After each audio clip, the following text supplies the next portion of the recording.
हल्की हल्की बारिश, ठंडी हवा, टिप टिप बरसती बूंदे और बड़े बड़े पेड़, वहाँ की शांत वातावरण जैसे कुछ कह रही हो।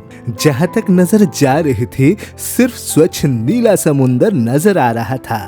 वहाँ की ठंडी हवाएं और समुंदर की गरज, पम्बन ब्रिज पर खड़े होकर मैं इस खूबसूरत नजारे का साक्षी बन रहा था। भारत के अंतिम छोर, जहाँ इंडियन ओशन और बे ऑफ बंगाल का संगम होता है, जहाँ से भगवान श्री राम ने राम सेतु का निर्माण किए थे।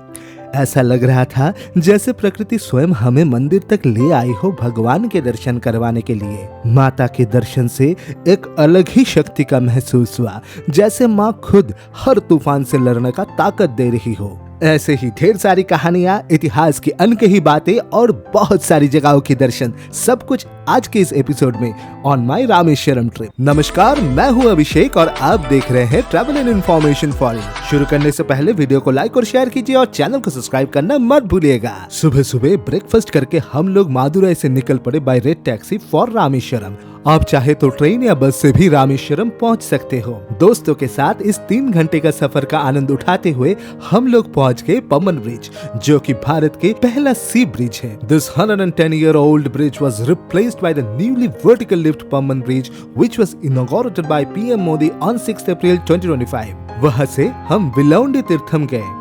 समुन्दर के तट में स्थित है यह दिव्य कुंड, जिसे कि भगवान श्री राम ने अपने धनुष के बाणों से उत्पन्न किए थे माता सीता के पानी की प्यास बुझाने के लिए। Our next destination was Kothandar Ram temple. ये वही जगह है जहाँ विभीषण जी का पट्टाभिषेकम हुआ था। उस मंदिर के शांत वातावरण और साथ में श्री राम, माता सीता और लक्ष्मण जी का अनोखा दर्शन make this temple a must visit location. उसी मंदिर के नजदीक आप राम सेतु का फ्लोटिंग स्टोन का दर्शन भी कर पाएंगे। फिर हम पहुंचे धनुषकोडी, भारत का अंतिम छोर। धनुषकोडी के एक तरफ है शांत बे ऑफ बंगाल और दूसरी तरफ द माइटी इंडियन ओशन। जैसे ही सूरज ढलने लगा, आसमान भगवा रंग से सज उठा। प्रकृति के इस खूबसूरत साँझ देखकर ऐसा लग रहा था कि स्वयं प्रकृति ही भगवान श्री राम के आराधना में लीन हो गई हो। वहाँ की ठंड हवाएं, नीली समुंदर और गरजती लहरों का संगम, एक ऐसा वातावरण था जो समय को जैसे रोक ही दिया था। एक तरफ था डूबता हुआ सूरज और दूसरी तरफ उभरता हुआ चांद मामा। इस पल को मन में बसाकर हम अपने होटल लौट आए for night stay. Next day early morning हम लोग रामनाथ स्वामी ज्योतिर्लिंग मंदिर दर्शन किए। ये विश्व का एकमात्र मंदिर है जो कि भोलेनाथ के 12 ज्योतिर्लिंगों में से एक और 4 धामों में से भी एक है। और इसी मंदिर के दिव्यता की वजह से रामेश्वरम सनातन हिंदू धर्म के एक महत्वपूर्ण तीर्थ स्थान है। बाकी रामनाथ स्वामी मंदिर दर्शन से जुड़ी सारी जानकारियों से अवगत होने के लिए मेरा फुल वीडियो देखना मत भूलिएगा। Link you can find in the description box. मंदिर दर्शन के बाद ब्रेकफास्ट करके हम लोग बाई कैब निकल पड़े गंधमादन पर्वत की ओर, जहाँ स्थित है रामरपादम मंदिर। मान्यता है कि लंका यात्रा से पहले भगवान श्री राम यही रुककर विश्राम किए थे और इसी जगह उनके चरण चिन्हों का दर्शन भी मिलता है। मंदिर पहाड़ के चोटी में होने के कारण वहां से रामेश्वरम का पैनोरामिक व्यू दिखाई देता है।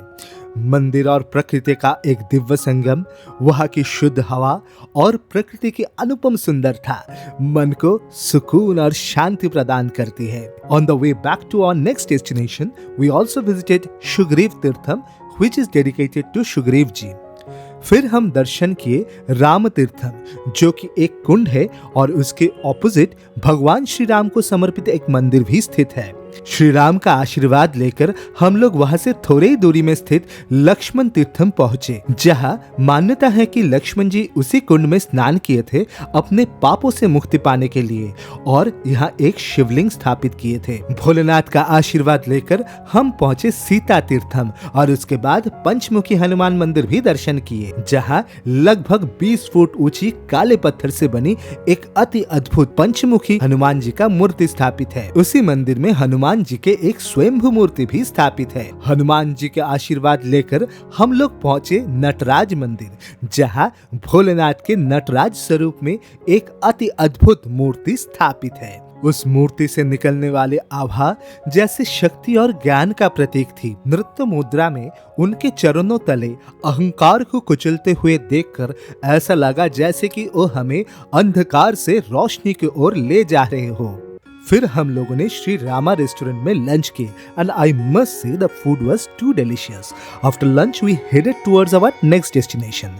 हाईवे से मोड़ लेते ही हम लोग एक ऐसे जगह पहुंचे जहां चारों तरफ सिर्फ लश ग्रीनरी और बड़े बड़े पेड़ थे। बारिश में भीगते हुए थोड़ा सा ही आगे बढ़ने पर हमें दर्शन मिला एक सदियों पुरानी शिव मंदिर। वहां हम लोगों ने शिव जी का पूजा किए और वहां की दिव्यता को महसूस किए। मंदिर के बगल में ही एक पवित्र कुंड जड़ा तीर्थ था जहां भगवान श्री राम ने रावण वध के बाद अपने जटाएं यानी बालों को धोए थे। इसी वजह से इस कुंड को इतना पवित्र माना जाता है। रिमझिम बारिश में प्रकृति और भी ज्यादा खिल उठी थी। आसपास 4-5 मोर भी नजर आए। ऐसा लग रहा था मानो प्रकृति अपने अनोखे रंग बिखर रही हो। वहाँ की शांत वातावरण, हरियाली से घिरा हुआ ये दिव्य कुंड और मंदिर make it a must visit place in Rameswaram. फिर हम लोग पहुंचे श्री नम्बुनायकी अम्मम मंदिर। चारों तरफ हरियाली और बड़े बड़े पेड़ों से घिरा हुआ है ये 5000 साल पुरानी मंदिर। बारिश की हल्की हल्की बूंदे और गीली रेत की खुशबू एक अलग ही माहौल था। लोग यहाँ दर्शन करने आते हैं एक मन्नत के साथ, एक नया जीवन मांगने, एक नई मुस्कान पाने। माता के आशीर्वाद से हमें वहाँ की आरती में सम्मिलित होने का मौका मिला। वहाँ की ठंड हवाओं में जैसे माँ का स्पर्श महसूस हुआ और वहाँ की सुकून माँ के आंचल जैसा लगा। Our next destination was Bhadrakali माता मंदिर, जहाँ हमने माता भद्रकाली का आराधना की। माता की दर्शन से